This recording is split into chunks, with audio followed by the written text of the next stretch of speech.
আসসালামু আলাইকুম। আশা করি সবাই ভালো আছেন, সুস্থ আছেন, নিরাপদে আছেন। আজকে আপনারা যেই দুটো কাহিনী শুনতে পাবেন, এই দুটো কাহিনী পরি রিলেটিভ কাহিনী। তো আমাদের এই চ্যানেলটিকে আপনারা অবশ্যই সাবস্ক্রাইব করবেন, লাইক করবেন, শেয়ার করবেন, বেল আইকনটি প্রেস করে দিবেন যাতে ভিডিওটি আপলোড হলে আপনার সাথে সাথে পেয়ে যান। আর আমাদের ইমেল অ্যাড্রেসটি হলো bhutghonta@gmail.com। এখানে আপনারা লিখে অথবা ভয়েস ক্লিপ পাঠাতে পারেন, আমরা ইনশাল্লাহ প্রচার করব। আর আমাদের কাহিনীতে যদি কোনো ভুল ত্রুটি হয় অবশ্যই সেটা ক্ষমা সুন্দর দৃষ্টিতে দেখবেন, এটাই আমরা আশা করি। আর আমাদের চ্যানেলের গল্পগুলো কেমন লাগছে অবশ্যই কমেন্টস করে জানাবেন, এতে আমরা আরও আগ্রহী হব। তো যাই হোক, ঘটনা আজকে যে দুইটা আমি বলবো দুইটি আমার কালেক্টেড ঘটনা। আমরা পর্ব বাই পর্ব পরিভাবে আপনাদেরকে শোনাবো আশা করি। তো আমি প্রথম গল্পে বা কাহিনীতে চলে যাচ্ছি।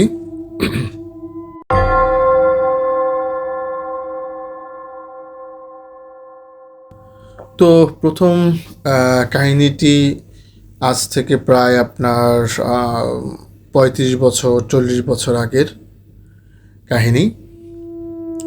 তো এক গ্রামে খুব আপনার গৃহস্থ অনেক পয়সাওয়ালা একজন মানুষ থাকতেন। ওনার সম্পত্তি বা জমি জমা এর কোনো কিছু অভাব ছিল না। তো তার আপনার ছিল এক ছেলে। যখন মোটামুটি একটু বড় হইল তো তারা চিন্তা করলো যে বংশ তো বাড়াইতে হবে, তো ছেলের বিয়ে শাদী দিয়ে দিই। যেই কথা ভাবা সেই কাজ, তারা তার ছেলের বিয়ে দিয়ে দিল। কিন্তু দুর্ভাগ্যের বিষয় হলো 4-5 মাস পরে ছেলে এক অজানা রোগে আপনার মৃত্যুবরণ করে। আসলে আজ থেকে 35-40 বছর আগে তেমন চিকিৎসা তো উন্নত ছিল না, ওই ভরসা ছিল গ্রাম অঞ্চলে কবিরাজ বা হাতুড়ে ডাক্তার যাকে আমরা বলি গ্রামে আগে ছিল। তো তারা খুব নিরাশ হলো, তার ছেলে এই বয়সে মারা গেল। কিন্তু তার 2-3 দিন পরে জানা গেল যে তার ছেলের বউ উনি প্রেগনেন্ট, সন্তান সম্ভাবনা। তো এতে তো তাদের বাসায় অনেক খুশি সবাই, যেহেতু তার ছেলে সন্তান আসবে। এই তারা তো অনেক আপনার আয়োজন শুরু করলো, যেহেতু তাদের বংশের প্রদীপ, ছেলে হোক বা মেয়ে হোক, একটা প্রদীপ আসবে। তো এইভাবে দিন চলতে লাগলো। তো এক সময় পুত্র সন্তান জন্ম নিল। তো নেওয়ার পরে তো সবাই খুব খুশি। তো তাকে নিয়ে সবাই খুব আদরে লালন পালন করা শুরু করলো। তো ছেলের বাবা তো মারা গিয়েছে। তার যে বাবা দাদা নাতিকে খুব আদর করত, চোখের আড়াল করতো না। তো দাদার সাথেই আপনার নাতি রাতে ঘুম আসতো। তো যখন আপনার নাতির বয়স 7 কি 8 বছর, তখন প্রায় রাতেই আপনার দেখা যায় সকালে যখন দাদা উঠে তো দাদা দেখে সে মেঝেতে শুয়ে আছে। তো দাদা তখন নাতিকে জিজ্ঞেস করে যে, দাদা ভাই, তুমি কি রাতে আমাকে ধাক্কা দিয়ে খাট থেকে ফেলে দিছো? বলে, না তো দাদা ভাই। বলে, তাহলে যে আমি মাটিতে শুয়ে আছি? বলে, না, আমি তো ওই কাজ করিনি। যাক, দাদা চিন্তা করলো হয়তো বা ঘুমের ঘোরে মানে পড়ে গেছে। তো এইভাবে 2-1 দিন 3 দিন মানে এভাবে হইতেই আছে। তখন দাদার মনে একটু সন্দেহ হলো যে কি ব্যাপার, আমি প্রত্যেক দিনই খাটে শুই কিন্তু ভোরবেলা দেখে আমি মাটিতে শোয়া, আর এতটুকু বাচ্চা আমাকে কি তার মানে খাট থেকে ঠেলে ফালানো সম্ভব? তো ওই দাদা কি করলো, নাতিকে খুব মানে ভালোভাবে জিজ্ঞেস করতেছে যে দাদা ভাই তুমি আমার সত্যি করে বলো তো যে আমি প্রত্যেক দিন খাট থেকে নিচে কেন সকালে শুয়ে থাকি? তখন নাতি বলতেছে, দাদা ভাই রাতে তো আমার সাথে খেলার জন্য কয়েকটা মেয়ে আসে আমার বয়সী, ছোট। তখন দাদা বলে, তুমি সত্যি বলতেছো, সত্যি আসে? বলে হ্যাঁ সত্যি আসে। তো তখন দাদা বলে আচ্ছা ঠিক আছে। তো দাদা ভাই আর বলে নাই যে আজকে রাতে আমি জিনিসটা ফলো করব। তো সেই দাদা কি করলো, দাদা ঘুমের ভান করে শুয়ে রইল। তো রাত যখন 12টা 1টা, তখন 4-5টা মেয়ে ওই 7-8 বছরেরই খুব সুন্দর দেখতে, তারা এসে ওর দাদা ভাইকে মাটিতে খাট থেকে মাটিতে শোয়ালো এবং ওকে ডাক দিয়ে উঠাইলো। উঠাইয়া ওদের দরজা খুলে উঠানে যায়, ওরা খেলতেছে। তো এইগুলো সব আবার দাদা দেখতেছে। তো দাদা তো বুঝতে পারছে যে এগুলা তো মানুষ না, এগুলা পরী। তো এর মধ্যে একটা পরী খুবই সুন্দর ছিল দেখতে। তো দাদা মনে মনে চিন্তা করলো যদি একে আমার নাতির বউ বানাতে পারি খুব ভালো হয়। তো যাক সকাল হইল। সকাল হওয়ার পরে দাদা নাতিকে জিজ্ঞেস করতেছে, আচ্ছা এই যে পরীগুলা যে আসে তোমার কাছে প্রত্যেক দিন, তুমি যে খেলা করো বললা, তো এরা কি প্রত্যেক দিনই আসে? বলে হ্যাঁ প্রত্যেক দিনই আসতেছে। তো দাদা চিন্তা করলো যে যেভাবে হোক এখান থেকে ওই যে সুন্দরী পরীটা, এটাকে আমার আটকাইতেই হবে আমার নাতির জন্য। এখানে বলে রাখি, ওই 5জন বা 6জন পরী যখন আসতো সবাই এক এক কালার ড্রেস পরতো, কেউ লাল, কেউ নীল, কেউ হলুদ, কেউ সবুজ। তখন দাদাভাই যেটা পছন্দ করছে ওনার নাতির জন্য, সে হলো লাল কালার ড্রেস পরে আসতো। তো দাদা চিন্তা করতেছে কি করা যায় কি করা যায়। পরে তার মাথা আসলো আচ্ছা আমি কবিরাজের কাছে যে জিজ্ঞেস করি, উনার কাছে যদি কোনো মানে জিন বা পরী আটকানোর পন্থা থাকে, কারণ ওনারা জিন নিয়ে কাজ করে, উনি আবার জানে এগুলা। পরে দাদা কি করলো, দাদা ওই কবিরাজের কাছে গেল। যাওয়ার পরে সব ঘটনা খুলে বলল। তখন কবিরাজ বলল যে একটা উপায় আছে, যদি আপনি যেভাবেই হোক ওই যেই মেয়েটার কথা বললেন ওই মেয়েটার যেই জামা পরে আসে ওই জামার যদি একটা অংশ, ছোট্ট একটা অংশ আপনি কেটে রাখতে পারেন, তাহলে সে আর ওর দেশে ফেরত যেতে পারবে না। কারণ ভোর হওয়ার আগেই ওরা আবার চলে যেত। কিন্তু কাজটা করবে কে? যদি দাদা ওদের সামনে যায় তা তো ওরা চলেই যাবে।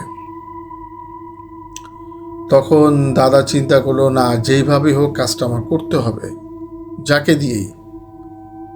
তো কবিরাজের কাছ থেকে বাসায় আসলো। বাসায় আসার পরে দাদা চিন্তা করতেছে কি করা যায়।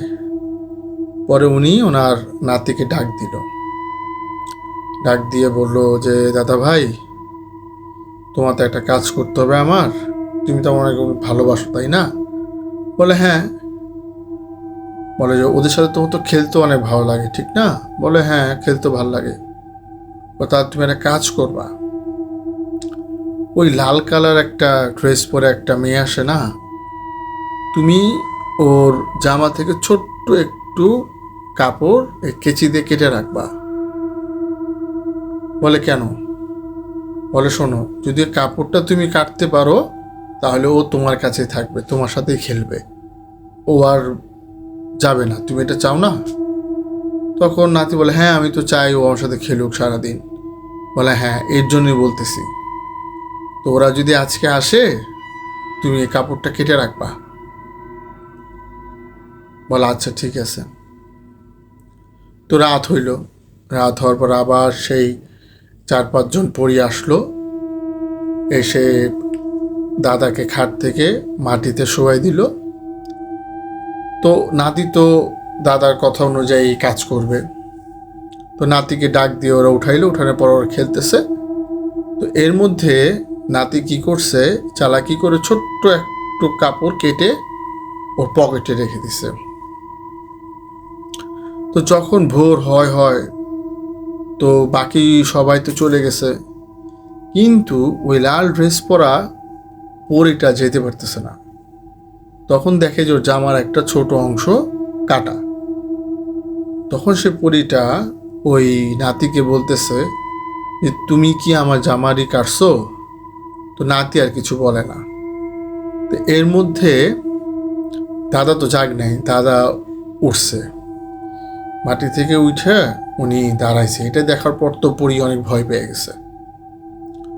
তো দাদা বলতেছে ওকে যে তুমি ভয় পাও না, ওই কাপড়ের টুকরাটা আছে, কিন্তু তোমাকে আমি আমার নাতির জন্য পছন্দ করছি, তোমার সাথে ওরা আমি বিয়ে দিব এর জন্য। তখন পরীটা অনেক কান্নাকাটি করে, বলে না না আমি তো এখানে থাকতে পারবো না, আমার বাবা মা আছে, আমি যদি না যাই তারা অনেক কান্নাকাটি করবে। তো দাদা তো কোনোভাবেই কোনো কথা শুনবে না, দাদা যেভাবে হোক নাসর বান্দা সে এটাকে রাখবেই। তো যাই হোক, যখন সকাল হয়ে গেল, সে তো মানুষ রূপেই, যেভাবে আমরা নর্মাল মানুষ, ওই পুরীটা নর্মাল মানুষের মতোই। তখন ওনার দাদা দাদিকে সব কিছু খুলে বলল। বলার পরে পরি ওখানে থাকা শুরু করলো, যেহেতু তার যাওয়ার আর কোনো জায়গা নাই। আস্তে আস্তে তারা বড় হইতে থাকলো ও তাদের বিয়ে দেওয়া হইল। ওই কাপড়ের টুকরাটা আবার দাদা কি করছিল, ওদের যেহেতু ওর অনেক মানে আপনার ধনী পরিবার ছিল, আলাদা একটা ঘর ছিল, যেই ঘরে ওরা আর কি আপনার মানে থালা বাসন রাখতো, হ্যাঁ অনেক থালা বাসন হাঁড়ি এগুলো রাখতো। তো উনি কি করছে, ওই এক থালা বাসনের মধ্যে ওই কাপড়টা রেখে দিছে যাতে কেউ খুঁজে না পায়। এটা ওই ওনার ওয়াইফও জানে না। তো যাই হোক, নাতির বিয়ে হয়ে গেল। বিয়ে হয়ে যাওয়ার পরে ওরা সংসার করতেছে ওনার নাতি পরির সাথে। তার কিছুদিন পরে আপনার দাদার মৃত্যু হইল। তো যাই হোক, দাদার মৃত্যু হয়ে গেল। এখন তো চারিদিকে আপনার একটু মানে যা মরা বাড়িতে হয়। তো এক সময় তারা এগুলো ভুলেও গেল। তারপরে আপনার এখন ওনাদের ঘরে আবার, যে নাতির ঘরে আবার 2টা ছেলে সন্তান হইল। তো ছেলে সন্তান আস্তে আস্তে বড় হইল, তাদেরও বিয়ের বয়স হইল। তো তখন দাদি জীবিত ছিল। তো যেদিন আপনার বিয়ে, তো আপনারা জানেন তখন তার এত ডেকোরেটার এগুলো ছিল না যে প্লেট গ্লাস এগুলো ভাড়া নিয়ে আসবে। তো যেদিন আপনার মেহমান আসছে বিয়ে বাড়িতে, সেদিন আপনার ওই দাদি ছেলের মাকে বলতেছে, বৌমা আমার সাথে আসো, অনেক লোকজন তো দাওয়াতে আসবে, তো আমাদের ওই রুমে যেই থালা বাসনগুলো আছে সেগুলো বের করতে হবে, চলো আমার সাথে। এখানে আরেকটা কথা ছিল যে ওই রুমে পরি একা ঢুকতে পারতো না, কারণ ওই রুমটা আপনার কবিরাজ দ্বারা বন্ধ ছিল। যদি ওই রুমে পরি কার ঢুকতে হয় তাহলে কারো সাথে তার ঢুকতে হবে। তো যেহেতু তার শাশুড়ি তার সাথে ছিল, তো সে ঢুকতে পারছে। ঢোকার পরে তো অনেকগুলো থালা বাসন উঠানোর পরে ওই কাপড়ের টুকরাটা পরীটা দেখছে।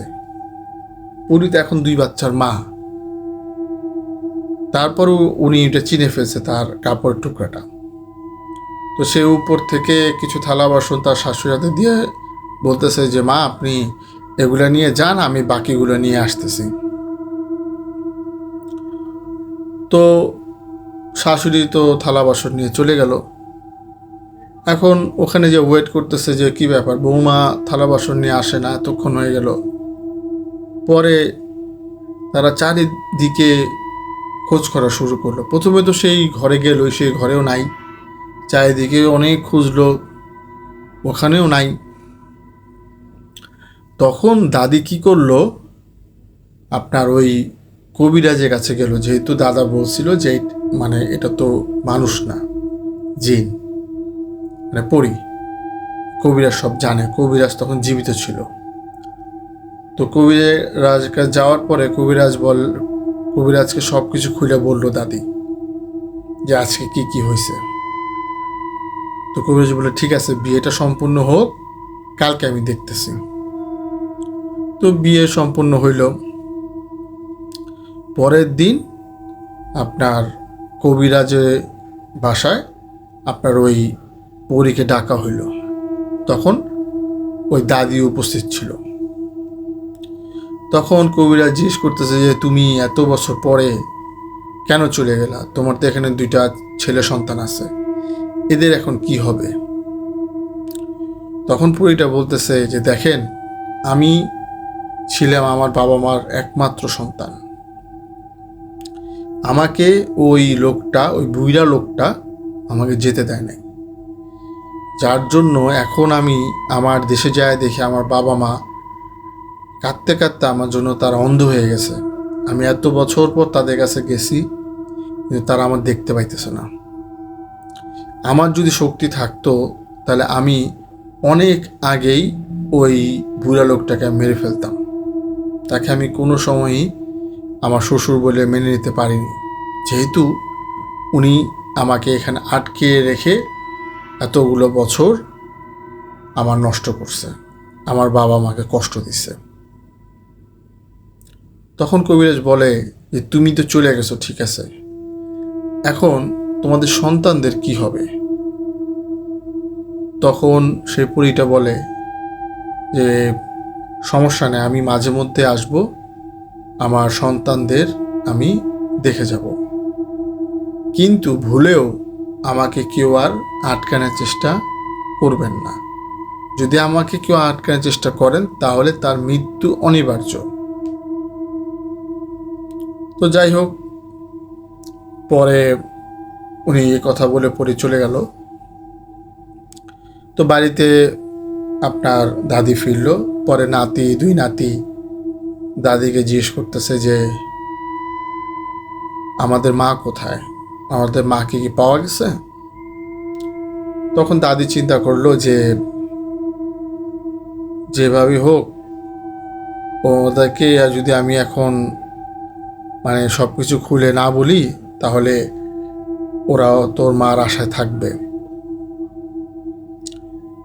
তো দাদি বলতে আর কি বড় মা তখন রিস্তা হয় আর কি।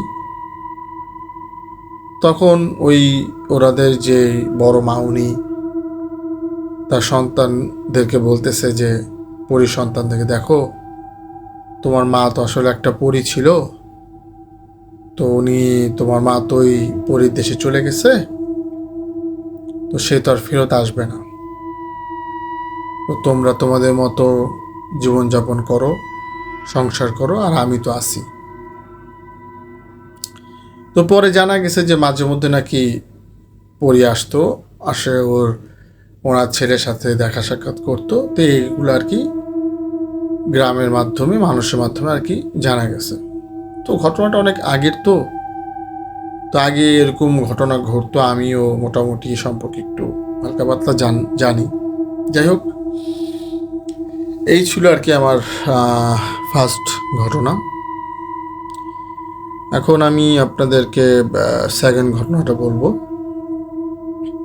তো সেকেন্ড ঘটনাটা হলো আর আপনার 4 বন্ধুকে নিয়ে।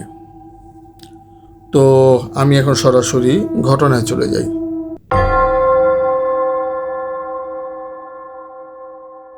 তো 4 বন্ধু ঘটনা, 4 বন্ধু তখন ভার্সিটিতে পড়ে। তো আজ এটা প্রায় ধরেন যে 80-82 সনের কথা। তো তারা একসাথে ঘোরাফেরা করে, উঠা বসা করে, সবই একসাথে।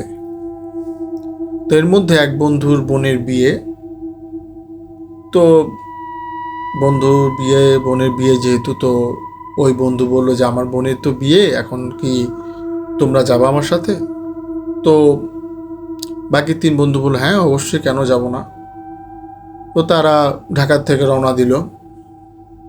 আসলে তখনকার গ্রাম তো আপনার অজপাড়া গ্রাম ছিল, কারেন্ট ছিল না, রাস্তাঘাট ভালো ছিল না।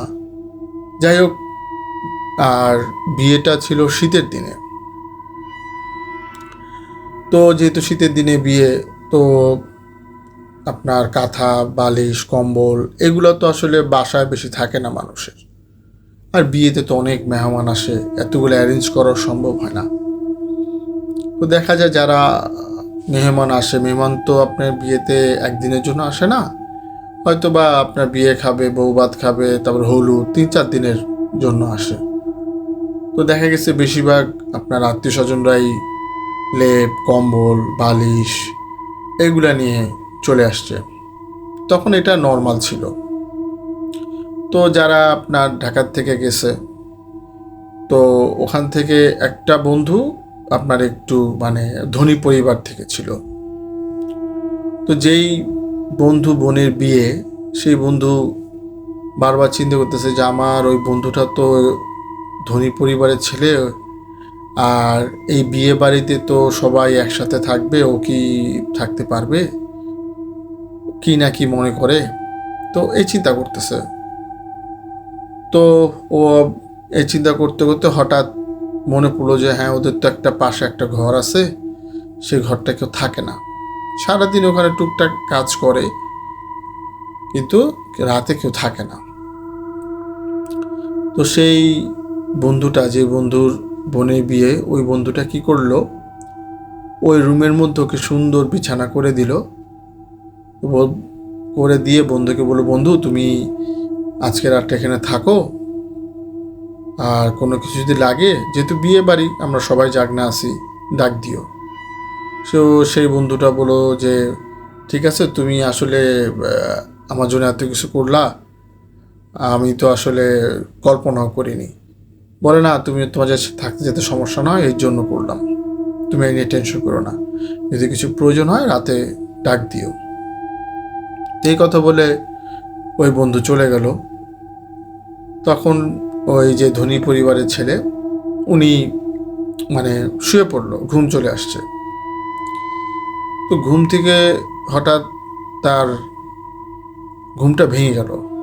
ভেঙে গিয়ে যাওয়ার পর উনি দেখতেছে যে ওনার খাটেই পাশে এক অপরূপ সুন্দরী এক মেয়ে ঘুমায় আছে। তো উনি তো অবাক যে কি ব্যাপার, আমি একা শুলাম, এই মেয়ে কোত্থেকে আসলো, এ মেয়ে কি বিয়ে বাড়ির? তো বিয়ে বাড়ি যদি হয় তো হয়তো বা ভুলে চলে আসছে আমার রুমে, হয়তো বা ওয়াশরুমে বেরোইছিল, যেহেতু তখন তার তো কারেন্ট টারেন্ট ছিল না, সব জায়গায় আপনার কুপি হারিকেন, ভুলে মনে এখানে এসে শুয়ে পড়ছে। আবার চিন্তা করছে যদি ডাক দেয়, যদি আবার ও যদি মেয়েটা চিল্লান দেয়, সবাই চলে আসলে একটা সিচুয়েশনটা কীরকম দাঁড়ায়, সেটাও সে চিন্তা করতেছে। তো সে চিন্তা করলো তাহলে এক কাজ করি, জানলাটা খুলে দেখে আমার ওই বন্ধুটাকে দেখা যায় কিনা, মানে যার বোনের বিয়ে, তাহলে ওকে ডাক দিবে। তো সে জানলা খুলে যখনই পেছনের দিকে আবার তাকাইলো, দেখলো মেয়েটা উঠে বসছে, বসে বলতেছে ওই মানে ছেলেটাকে যে কি ব্যাপার, তুমি ঘুম থেকে উঠে গেছো, আমাকে ডাক দিবা না? তো ছেলেটা তো অবাক যে চিনি না জানি না আমাকে এভাবে কথা বলতেছে। বলে তুমি কখন উঠছো, আর তোমার কিছু লাগবে? তো তো ছেলেটা তো মানে কিছু বলতে পারতেছে না, মানে একটা মোহর ভিতরে পড়ে গেছে সে। আর মেয়েটা খুব সুন্দর একটা লাল শাড়ি পরা ছিল, আর তার দেখতে তো সে অপরূপ সুন্দরী ছিল। তো এইগুলা দেখে সে মানে একটা মোহ অনুভূতি চলে গেছে। তো এর মধ্যে তার বন্ধু যেটা মানে যার বোনের বিয়ে, ও আবার ওই মানে রুমের সামনে দিয়েই যাইতেছিল। হঠাৎ কথা শব্দ পাওয়ার পরে সে ডাক দিতেছে যে বন্ধু তুমি কি ঠিক আছো? পরে ও যখন ওই বন্ধুটা যখন অন্যদিকে ঘুরে বললো হ্যাঁ বন্ধু ঠিক আছি, এ কথা বলার পর যখন আবার বিছানায় তাকাইলো দেখলো যে মেয়েটা নাই। নাই তো নাই, সে খাটের নিচে খুঁজলো, আশেপাশে খুঁজলো, নাই।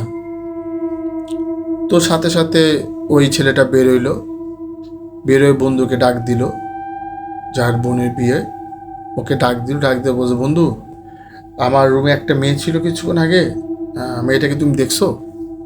তো বন্ধু বলতেছে তোমার রুমে মেয়ে? তোমার রুমে মেয়ে আসবে কোত্থেকে? বলে হ্যাঁ আমার রুমে একটা মেয়ে আসছিল, দেখতে মানে পুরো বিবরণ দিল। বলে না এইরকম মেয়ে তো আমাদের এখানে আমি দেখি না। বলে না না না, এই বিয়ে বাড়িতে আসছে, তোমাদেরই আত্মীয়।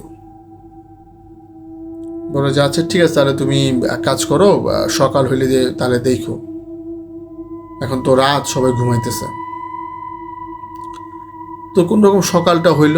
সকাল হওয়ার পরে ওই যে ধনী পরিবারের ছেলে উনি সবাইকে মানে তাকায় তাকায় দেখতেছে। তো স্বাভাবিক ব্যাপার, একটা অকওয়ার্ড পজিশন তৈরি হয়ে গেল, যেহেতু তখনকার সময় তো আপনার মানে ঘুমটা বা অনেক মেয়েরা যাতে ছেলেদের সামনে না আসে একটা লজ্জা ছিল। কিন্তু ওই ছেলেটা যেভাবে তাকাইতেছিল মানে সবাই একটু বিব্রত বোধ করতেছিল। তখন ওই যার বোনের বিয়ে উনি বলতেছে যে বন্ধু তুমি যে এইভাবে মহিলাদের দিকে আর মেয়েদের দিকে তাকাইতেছো, জিনিসটা ভালো দেখাইতেছে না। তো বলতেছে যে পরে ওই ধনী যে ফ্রেন্ডটাও বলতেছে বন্ধু দেখো আমি ওই মেয়েটাকে খুঁজে বের করবই এবং আমার অনেক ভালো লাগছে, আমাকে বিয়ে করব। তো বলছি ঠিক আছে সমস্যা নাই, তুমি এক কাজ করো, আমি যেহেতু সবাই আমাদের আত্মীয়, আমি সবাই তোমাকে দেখাই, তুমি দেখো এখানে এখানে আছে কি না। তো লজ্জা শরম ভেঙে সবাই তার সামনে আসলো, উনি দেখলো। তো দেখতে দেখতে বললো না কোনোটাই মানে বিয়ে বাড়িতে যত মেহমান আসছে মানে মহিলা মেয়ে একটাও না।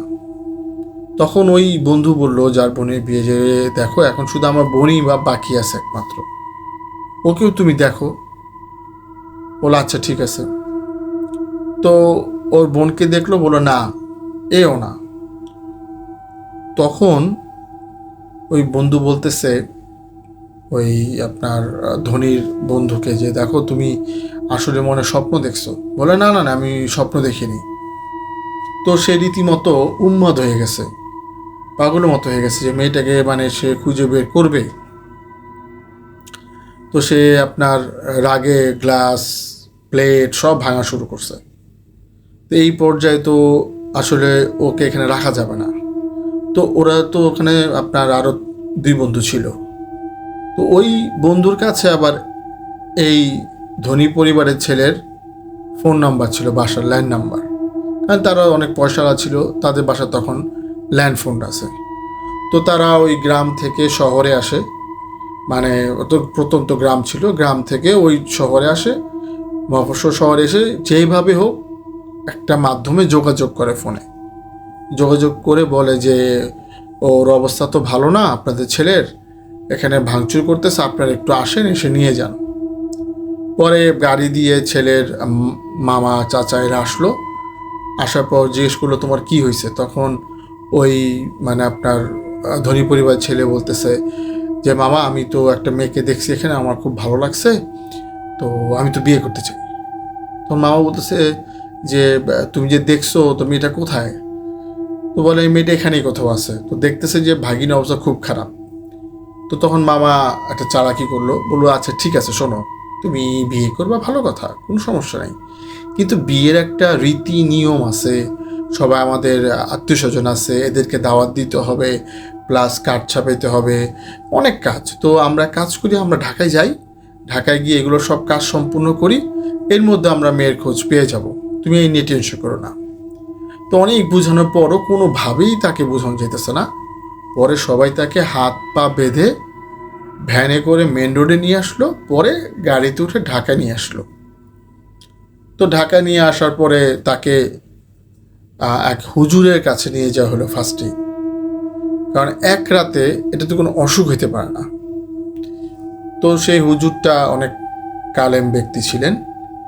তো উনি তার জিনের মাধ্যমে আপনার জানতে পারলেন যে ওইটা একটা পরী, যেই পরীটা ওই ঘরটার মধ্যে বসবাস করে। কারণ ওই ঘরটা সারাদিন কাজ হইলেও রাতে কোনো কাজ হয় না, তো তো রাতেবেলা পরীটা ওখানে থাকে।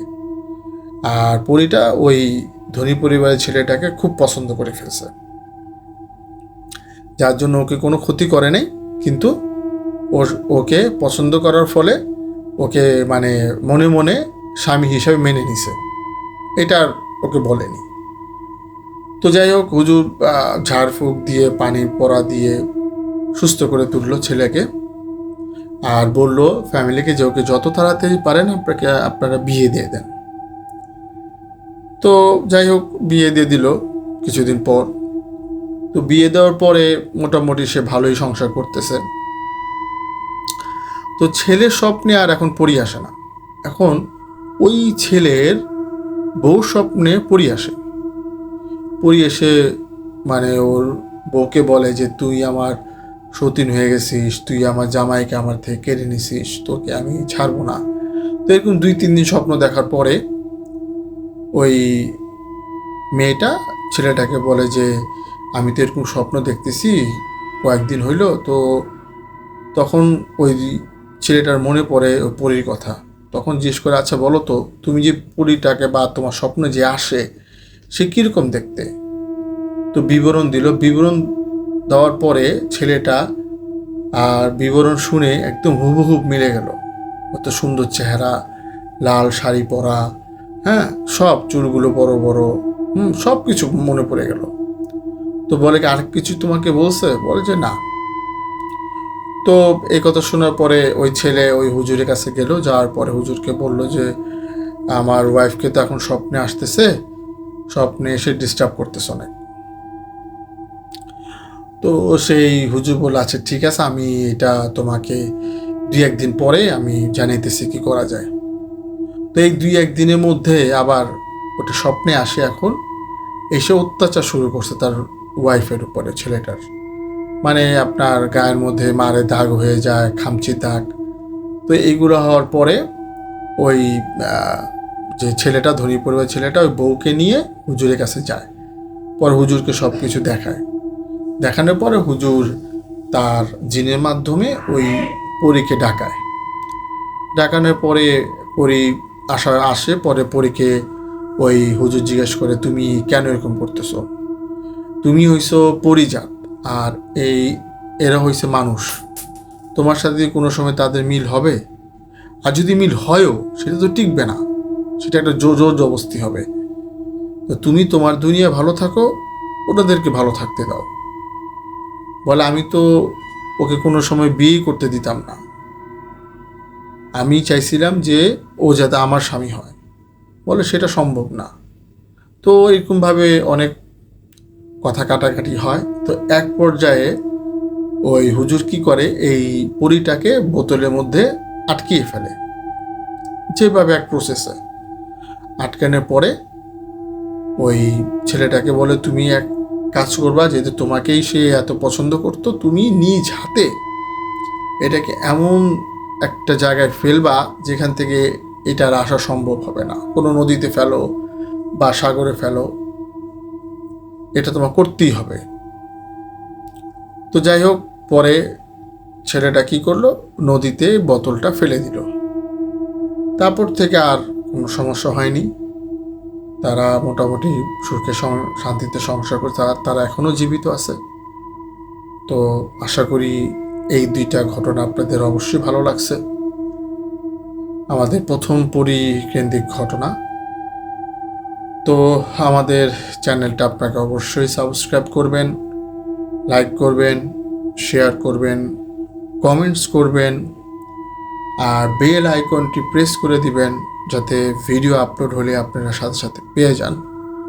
আর আমাদের গল্পগুলো একটু শোনার চেষ্টা করবেন, আমাদেরকে সাপোর্ট করবেন যাতে আমরা এগিয়ে যেতে পারি। আর ভুল ত্রুটি হলে অবশ্যই ক্ষমা সুন্দর দৃষ্টিতে দেখবেন, এটা আমরা আশা করি। আমরা যেহেতু প্রফেশনাল আর যে না। আর আপনারা আমাদের জন্য দোয়া করবেন, আমরা আপনাদের জন্য দোয়া করব। আসসালামু আলাইকুম।